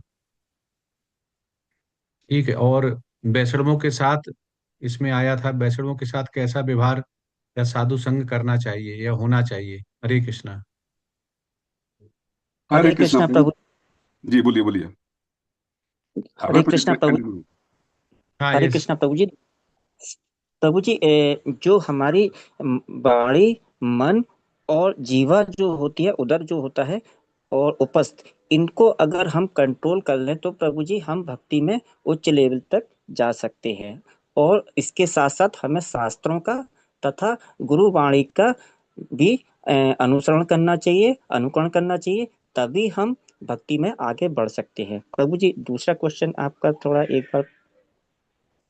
भक्ति में आगे बढ़ने के लिए या उन्नति के लिए कौन सी लक्षण या गतिविधियां या भक्ति में सहायक हैं? जी, प्रभु जी, भक्ति में आगे बढ़ने के लिए हमें गुरु महाराज जी के द्वारा और गुरु के द्वारा जो भी हमें आदेश दिए जाते हैं वो हमें मानना चाहिए, क्योंकि अगर हम गुरु के आदेशों का पालन करेंगे तो वो हमें भक्ति के मार्ग पे आगे ले जाएंगे, क्योंकि गुरु ही एक हमारे पथ प्रदर्शक होते हैं जो भगवान कृष्णा से हमें मिला सकते हैं। और प्रभु जी, आपके तीसरे प्रश्न का जो आंसर है वो ये है कि जिस प्रकार भक्तों की 3 श्रेणियां श्री उपदेशामृत में बताई गई हैं, प्रभुपाद जी ने जो बताई हैं, श्री रूप गोस्वामी जी ने बताई है, वो है कनिष्ठ भक्त, मध्यम भक्त और उत्तम भक्त। जिस प्रकार कनिष्ठ भक्त होता है उसके प्रति हमें नम्र व्यवहार रखना चाहिए, क्योंकि वो कनिष्ठ है, तो हमें ये नहीं सोचना चाहिए कि वो हमसे जूनियर लेवल का है, हमें उसके साथ कैसा भी व्यवहार कर सके, ऐसा नहीं करना चाहिए। दूसरा जो होता है मध्यम भक्त, वो एक अच्छा भक्त होता है और वो भगवत नाम प्रचार के लिए बहुत अच्छा होता है, तो वो हमें उसके प्रति भी नम्र व्यवहार रखना चाहिए और उनका हमें सहयोग करना चाहिए। और जो वरिष्ठतम भक्त होते हैं वो हमारे लिए अनुकरणीय और अनुसरणीय होते हैं, तो हमें उनका अनुसरण भी करना चाहिए। हरे कृष्णा प्रभु जी। हरे कृष्णा प्रभु जी, धन्यवाद, प्रणाम। प्रभु जी, मैं कुछ ऐड करना चाहता हूँ इसमें। भक्ति में जो उन्नति है, भक्ति में उन्नति तभी हो सकती है जब हम अपने आप को कृष्ण के प्रति जो प्रेम है उसको डेवलप कर लें। और कृष्ण के प्रति प्रेम डेवलप करने के लिए भक्तों का संग चाहिए, शास्त्र के अनुसार कर्म होना चाहिए, और कृष्ण के अनुकूल जितने भी कार्य है सभी को स्वीकार करना पड़ता है। क्योंकि भक्ति में प्रेम जिसको जिसको होता है, भक्ति में उन्नति तभी हो सकता है जब हम प्रेम करें कृष्ण से, अन्यथा मतलब उन्नति होना मुश्किल है। जब प्रेम जागृत हो जाता है, अच्छा, प्रेम जागृत करने के लिए क्या होता है? हरि नाम का जप, श्रवण और सेवा भाव। सेवा बोलो तो सिर्फ भगवान की सेवा नहीं, भगवान के भक्तों की सेवा, मंदिर की सेवा, बहुत सी सेवाएं हैं। वैसी सेवाएं, बुक डिस्ट्रीब्यूशन, वैसी सेवाएं जिससे भगवान का मतलब भगवान संतुष्ट होते हैं। हम अगर किसी भक्त को भी प्रीचिंग करते हैं, प्रीचिंग करके भगवान से जोड़ते हैं, इसे भी भगवान बहुत पसंद होते हैं, बल्कि उनको सबसे प्रिय कार्य यही लगता है। अगर हम जीवात्मा, चूंकि भगवान तो इंतजार कर रहे हैं, जीवों को पास में बुला रहे हैं, लेकिन जीव हैं जो कि अपने जिसको बोलते हैं भोग आनंद, इंद्रिय भोग विषय वासना में लगे हुए हैं, भगवान को भूल बैठे हैं और थपेड़े खा रहे हैं। तो ये दूसरा है कि भक्ति में जो उन्नति है वो कृष्ण के प्रति जब प्रेम जाग जाएगी, वही सही मामला में उन्नति है, सबसे बड़ा सहायक है। और दूसरा क्या था प्रभु जी? वैष्णवों के साथ व्यवहार कैसा हो? तो हमारे श्रील रूप गोस्वामी जी ने चौथा श्लोक बताया है, ददाति प्रतिगृह्णाति गुह्यम माख्याते पृच्छति भुंक्ते भुजते चैव षड्विधम प्रीति लक्षणम। अर्थात दान में देना, दान में स्वीकार करना, दान देना, भक्तों से मन की बात कहना, भक्तों से गूढ़तम विषयों पर चर्चा करना, और प्रसाद ग्रहण करना, प्रसाद खिलाना, भक्तों को प्रसाद देना, ये 6 प्रकार के लक्षण है जिससे भक्ति वैष्णवों के संग अपना संग मजबूत होता है। और सबसे बड़ी बात है जिसको बोलते हैं कृष्ण की चर्चा ही होना। जब भी 2 भक्त मिलते हैं तो कृष्ण के चर्चा के अलावा कुछ भी नहीं कहते हैं। और जो भी आज के संसार में जो आज सांसारिकता भौतिकतावादी लोग हैं, वो कृष्ण को छोड़ के दुनिया भर के भोग विलासिता संबंधी चर्चा करते हैं। जैसे कर्मकांडी है, वो अगर कुछ किसी फल की इच्छा के लिए वो चर्चा करेगा, मैं अगर वेद में पढ़ लेता है, वेद में ये करने से ये फल मिलेगा, बस उसके पीछे पर चला जाता है। भोगी है, भोगी दिन भर चिंता करते थे, से चिंता रहता है कि मैं इस भोग को कैसे प्राप्त करूं, उसी की चिंता में दिन भर निकल जाता है। लेकिन जो रियल भक्त है, जिसको कि वैष्णव भक्त बोलते हैं, वो सिर्फ कृष्ण के बारे में सोचता है, कृष्ण के बारे में योजना बनाता है। देखिए, हम लोग उतने उच्च कृष्ण के भक्त तो हुए नहीं है, तो हम लोग क्या कर सकते हैं? भगवान की सेवा कैसे करूं कि भगवान प्रसन्न हो जाए, बस हम लोग सेवा ही कर सकते हैं जिससे हम भगवान को प्रसन्न कर सकते हैं। जी प्रभु जी, हरे कृष्ण, धन्यवाद, प्रणाम प्रभु जी। हरे कृष्णा, हरे कृष्णा। हरे हरे कृष्ण। कृष्ण प्रभु जी। एक प्रभु जी, थोड़ा यस सा मैं माता जी। ऐड करना चाहता हूँ। भक्ति में प्रगति का उसका उत्तर मैं भी थोड़ा सा इसमें ऐड ऑन करना चाहती हूँ। बहुत सुंदर सुंदर उत्तर दिए हैं प्रभु जी ने। आज्ञा हो तो प्रभु जी। यस यस माता जी। प्रभु जी, भक्ति में प्रगति के उपदेशामृत में श्रील रूप गोस्वामी तीसरे श्लोक में बता रहे हैं, उत्साह निश्चय धैर्य तत्त कर्म प्रवर्तनार्थ संगत त्यागात सतो वृत्ति षड्वीर भक्ति प्रसिद्ध्यति। तो ये 6 कार्य बताए जा रहे हैं रूप गोस्वामी के द्वारा, जिससे कि हम भक्ति में प्रगति कर सकते हैं। एक सौ उत्साह, जैसे भी भक्ति में उत्साह बहुत आवश्यक है सबसे पहले, और क्रमानुसार ही बताया गया है उस श्लोक में। पहले उत्साह होना चाहिए, उत्साह निश्चय, फिर दृढ़ निश्चय होना चाहिए कि जो हमें एक सेवा प्राप्त होगी या जैसा जैसा कहा जाएगा शुद्ध भक्तों गुरु महाराज द्वारा, प्रमाणिक गुरु द्वारा, तो हम उसको करने के लिए तत्पर रहें। धैर्यात, फिर हमको ऐसा धैर्य थोड़ा रखना पड़ेगा। ऐसा नहीं कि हथेली पे सरसों उग जाएगी या कि विवाह होते ही जैसे स्त्री को पुत्र या पुत्री की प्राप्ति नहीं हो जाती। थोड़ा धैर्य रखना पड़ता है, उसी के बाद फल प्राप्त होते हैं। और तो उसी तरीके से थोड़ा भक्ति में हमें धैर्य बना के रखना पड़ेगा। उत्साह निश्चय धैर्य तत्त कर्म प्रवर्तनात्, जैसी जैसी आज्ञा मिलती रहे उस वो सेवा के लिए हम तत्पर रहे। ये नहीं कि हम ये अच्छे से कर सकते हैं या हमारी मनमानी सेवाएं हमें प्राप्त होंगी, नहीं, जैसी सेवा प्राप्त हो रही है वैसी हमें करते रहना है। और अभक्तों का संग नहीं करना और भक्तों का संग यथाशक्ति करना है। तो ये 6 लक्षण हैं जो भक्ति में प्रगति के लिए बताए जा रहे हैं। हरे कृष्णा प्रभु जी, सादर प्रणाम। माता जी ने बिल्कुल हरे सही कृष्णा। बताया। 2 प्रश्नों का आंसर तो ग्रुप ने सही दिया था, इस प्रश्न का आंसर माता जी ने ठीक दिया। वैसे अभय कुमार हरे प्रभु कृष्णा जी प्रभु ने जी। बताया और हमारे प्रभु जी ने सही बताया, लेकिन माता जी ने इसका बिल्कुल आंसर सही दिया है। प्रभु जी, हरे कृष्णा प्रभु जी, मैं भी थोड़ा सा ऐड करना चाह रहा था। यस और यस। प्रभु जी, जो भक्ति में उन्नति के लिए जो मुख्य साधन है वो मेन है साधु सत्संग। जब तक हम साधु सत्संग नहीं करेंगे तब तक हमारा जो इसका आगे वाला स्टेप है उस स्टेप में आगे नहीं बढ़ पाएंगे। इसलिए मेरा कहने का है कि भक्तों के साथ जो संग होता है, साधु संघ के साथ, वही हमारा मुख्य मतलब साधन है।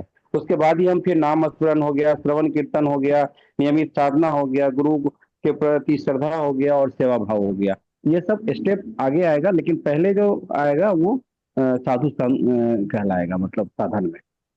जी प्रभु जी, धन्यवाद। यस प्रभु जी। हरे कृष्णा प्रभु जी। हरे कृष्णा प्रभु जी, धन्यवाद प्रणाम। प्रभु जी, मैं थोड़ा तीसरे प्रश्न का अपने ओर से उत्तर देना चाहूंगा कि जैसे जो वैष्णव की सेवा है वो हम अपने शारीरिक तौर पे तो कर सकते हैं, परंतु कुछ सेवाएं होती हैं जो हमें मानसिक करनी होती है, जैसे कि आदर और सम्मान यानी रिस्पेक्ट। वैष्णवों को देखते ही यानी मन के अंदर एक विनम्रता होनी चाहिए तथा उनके प्रति हृदय में सम्मान होना चाहिए। दूसरा होता है कि अपराधों से बचना। वैष्णव सेवा में पहला नियम ही है कि वैष्णव अपराध से हमेशा बचा जाए, जैसे किसी की भक्ति की निंदा करना, उनके दोष ढूंढना, उनके प्रति ईर्ष्या रखना, ये सबसे बड़ी सेवा, इनसे बचना सबसे बड़ी सेवा है। दूसरा, कुछ उपदेशामृत में भी इस 6 प्रकार के प्रेम पूर्ण मतलब आदान प्रदान बताए हैं। पहला है ददाते, यानी उन्हें उनकी आवश्यकता या भक्ति में सहायक वस्तुएं देना, ठीक है। दूसरा, प्रतिग्रहणाति, उनके द्वारा दी गई भेंट को सादर स्वीकार करना। फिर ऐसे ही आगे आगे, जैसे अपनी आध्यात्मिक कठिनाइयों या मन की बात उनसे प्रकट करना, उनसे प्रश्न पूछना, ये भी उनकी सेवा है। दूसरा, फिर शारीरिक सेवा आ जाती है, प्रसाद सेवा, भक्तों को प्रसाद खिलाना, सुविधा प्रदान करना। अगर कोई वैष्णव घर पे आए तो उसे आराम की सुविधा या फिर यात्रा में व्यवस्था की सुविधा प्रदान करना। फिर कार्य में सहायता करना, मंदिर के कार्यों में या प्रचार के कार्यों में अनुभवी भक्तों की मदद करना। फिर उसके बाद वाणी सेवा, यानी भक्तों की वाणी की सेवा करना, जो वह कहें, गुरु गौरांग जो भी कहता है उनके निर्देशों का पालन करना। भक्तों की योग्यता के अनुसार व्यवहार करना, जैसे कनिष्ठ अधिकारी, मध्यम अधिकारी, उत्तम अधिकारी, इनको उनके अनुसार ही हमें आदर सम्मान देना चाहिए, तथा मन में हमेशा दास अनुदास की भावना ही रखनी चाहिए, चाहे कोई भी हो। हरे कृष्णा प्रभु जी, मेरे उत्तर में अगर कोई त्रुटि हो तो क्षमा कीजिएगा। बहुत अच्छा आंसर दिया आपने प्रभु जी, बहुत सुंदर। हरे कृष्णा। किसी का कोई प्रश्न है पूछ सकते हैं, नहीं तो विराम देते हैं। हरे कृष्णा प्रभु जी। हरे कृष्ण प्रभु जी, मेरा एक हरे प्रश्न कृष्णा है, प्रभु जी। आगे है तो आप मैं पूछ सकता हाँ हूँ प्रभु जी? यस जी यस। जी। जी प्रभु जी, हरे कृष्णा प्रभु जी, दंडवत प्रणाम। प्रभु जी, मेरा प्रश्न ये है कि जो मेरी माता जी हैं अर्थात मेरी मदर, वो अ, शंकर जी की भक्त रही हैं शुरू से, और उन्होंने घर में एक बहुत बड़ा मंदिर भी बनवा रखा है जिसमें शिवलिंग है प्रभु जी। प्रभु जी, जैसा कि हम जानते हैं कि शिवलिंग जो है वो शायद निराकार स्वरूप माने जाते हैं। मेरे को इतना भी नॉलेज नहीं, लेकिन बड़े वैष्णव है, तो बड़े वैष्णव भगवान के। तो प्रभु जी, मैं ये पूछना चाह रहा था कि जैसे हमारी माता जी जो हैं वो शंकर जी को बहुत मानती हैं, बहुत पूजा करती हैं, बहुत भक्ति करती हैं। अब प्रभु जी, हमारे परिवार में केवल मेरे अलावा और कोई अब ऐसा अभी है नहीं है जो इस प्रथा को थोड़ा आगे बढ़ा पाए। तो प्रभु जी, क्या मतलब ऐसा नहीं होगा कि जैसे मैं शंकर जी को अभी प्रभु जी इतना नहीं मतलब वो नमस्कार करता हूँ, लेकिन मेरा जो लगाव है वो भगवान कृष्णा से है। तो प्रभु जी, क्या मैं ये अपराध तो नहीं कर रहा हूँ प्रभु जी?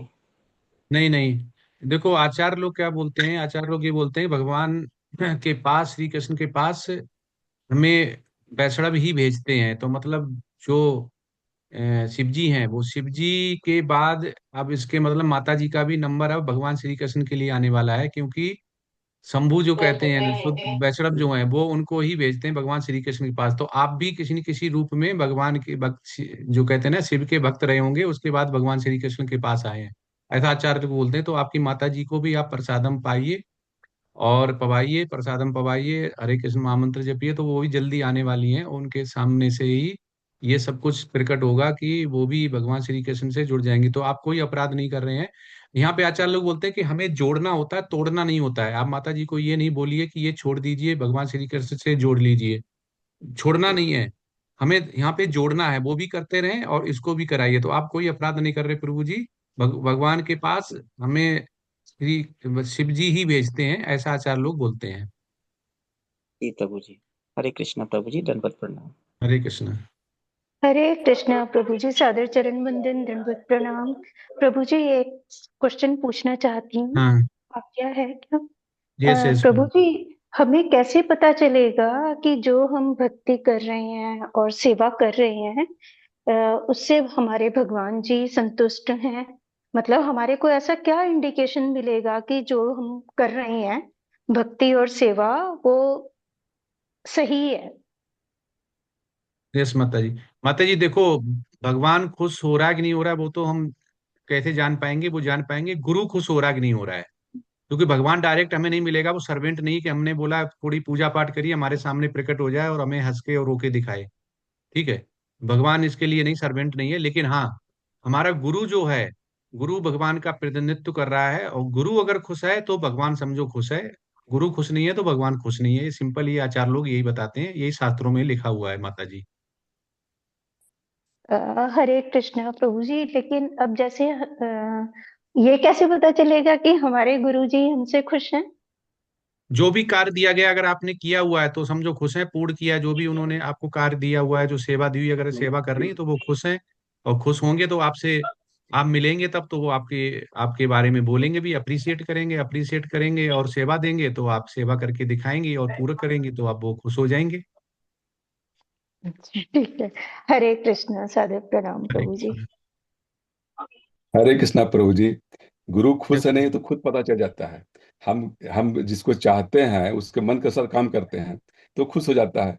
वैसे ही है, हम गुरु खुश है या नहीं है, गुरु की हर बात को हम जैसा बता रहे हैं वो सब फॉलो कर जा रहे हैं, तो आपको खुद ही मतलब प्रसन्नता का मतलब अंदाजा मिलने लगेगा कि आप खुद प्रसन्न हो जाएंगे। जब आप प्रसन्न हो गए इसका मतलब गुरु भी प्रसन्न है। मतलब कोई बोलता तो फिजिकली वी कैन नॉट से, वी कैन अंडरस्टैंड इमोशनली, सब इमोशनली अंडरस्टैंड करते हैं कि हाँ वो हमसे खुश है या नहीं है। इसको कोई बोलता नहीं I am very happy to you, ये सब भौतिकतावादी है। वो आपको अपने आप अंदर से अंतरात्मा से आवाज आ जाए कि हम जो कार्य कर रहे हैं वो स्वीकार है गुरु को। जैसे एक बार हमारे सुधाकर प्रभु जी ने उदाहरण दिया था, गुरु ने मांगा अरे यार मेरे को एक गिलास पानी लेके आओ। और भक्त क्या सोचा, अरे गुरु को पानी क्यों देना यार, उसको गर्म दूध ले जाते हैं। लेकिन लेके पहुंचा गर्म दूध, गुरु क्या बोले, अरे बेवकूफ मेरे को कुल्ला करना था, ये दूध का मैं क्या करूं। तो ये कहने का हाँ, मतलब कि गुरु जो बोले उसको एज इट इज आपको फॉलो करने का है, अपना दिमाग नहीं चलाने का है। जहां पर अपना दिमाग चलाएंगे वहां पर समझ जाइए कि भक्ति में बहुत नीचे उतर रहे हैं। Yes yes. 4 नियम का पालन करो और 16 माला जप करो, गुरु भगवान दोनों खुश रहेंगे। Yes yes. और कोई हरे प्रश्न कृष्णा है? प्रभु नहीं जी। तो ब्रह्म। हाँ, हरे कृष्णा प्रभु जी, दंडवत प्रणाम। Yes yes. हाँ प्रभु जी, मैं आज फर्स्ट टाइम क्लास ज्वाइन किया हूँ मैं। तो ये जो प्रेजेंटेशन हुआ तो उसका मुझे ठीक से समझ नहीं आया, कैसा ये इसका प्रश्न उत्तर ये सब जो करना है। तो ये आपके करना लीडर किसका जो कर्तव्य आपके है प्रभु लीडर जी? जो हैं और माता जी है वो बता देंगे प्रभु जी। आपका पहला दिन है तो आपके जो लीडर है ना, ग्रुप लीडर, बीबी लीडर, वो आपको बता देंगे कैसे करना है, क्यों करना है, और कैसे कब खत्म होगा आपका, कब स्टार्ट हुआ है। ठीक है प्रभु जी, ग्रुप एच में हूँ तो उसमें ग्रुप एच में मुझे आपके लीडर, मतलब ग्रुप एच के लीडर रहेंगे, और ये सुमेधा माता जी वो आपको बता देंगे कि क्या कैसे क्या करना है। आप जुड़े रहिए बस। ठीक है प्रभु जी, धन्यवाद प्रणाम। हरे कृष्णा हरे कृष्णा।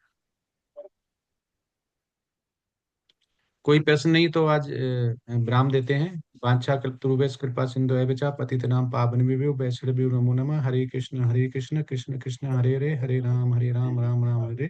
अनंत कोटि वैष्णव वृंद की जय। श्री कृपाद की जय। सभी वैष्णव आचार्यों की जय। सभी वैष्णव भक्तों की जय। श्रीमद् भागवतम की जय। श्रीमद् उपदेशामृत की, भक्ति रसामृत सिंधु की जय जय। हरे कृष्णा प्रभु, धन्यवाद हरे प्रणाम कृष्णा। सभी। गुरु महाराज की जय।